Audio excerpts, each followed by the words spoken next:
తెలంగాణలోని అన్ని పల్లెల్లో ఆఖరకు హైదరాబాద్ కూడా మంచినీటి కోసను ఎదుర్కొనేది. కానీ తెలంగాణ వచ్చిన వెంటనే మిషన్ కాకతీయతో సమన్వయంగా మిషన్ భగీరథ పేరుతో ఇంటింటికి నీళ్ళు ఇచ్చిండ్రు.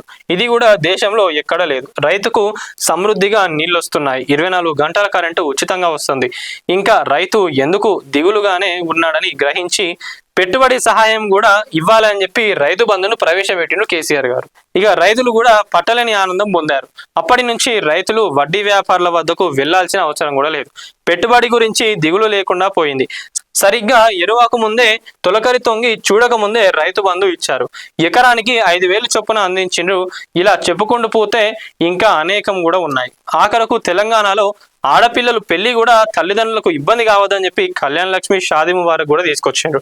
ముఖ్యంగా ఈ సమాజంలో దళితులు సంపన్న వర్గాలకు సమానంగా జీవనం సాగాలంటే ఆర్థికంగా కూడా వాళ్ళు కూడా స్ట్రాంగ్ ఉండాలని చెప్పి దళితులందరికీ కూడా దళిత బంధు తీసుకురావడం జరిగింది. దాంట్లో 10 లక్షలు కూడా వాళ్ళందరికీ కూడా అందించడం జరిగినది.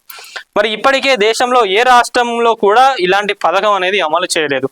ఇన్ని రకాల పథకాలు అమలు చేసిన కేసీఆర్ను ఓడిపోవడానికి ప్రధాన కారణం అడగకుండానే అన్ని ఇవ్వడం. తెలంగాణ సాధించి పాలకుడిగా మారిన తర్వాత ఒక్కొక్కటిగా బాగు చేసుకుంటూ వస్తూ ఉన్నారు. ఈ రోజు మాట్లాడుతూ ఉన్నారు ప్రతిపక్షాలందరూ కూడా కేసీఆర్ ఏం చేయలేదు అంటే బీజేపీ వాళ్ళే చెప్తా ఉన్నారు.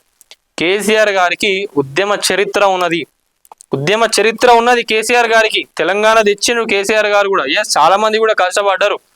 కేసీఆర్ గారు కూడా ఉన్నారు దాంట్లో.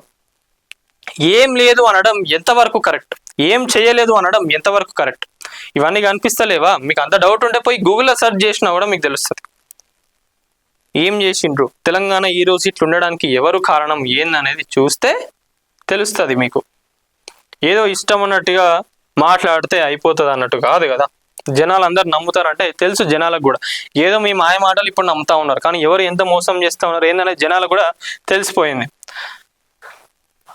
ఇంతగానం చేసినా కూడా ప్రచారం చేసుకోలేదు కేసీఆర్ గారు. కోసం మన నేటి ధాత్రి ఛానల్ ని సబ్స్క్రైబ్ చేయండి. అలాగే మీకు నచ్చిన వీడియోని లైక్ చేసి షేర్ చేసి కామెంట్ చేయండి.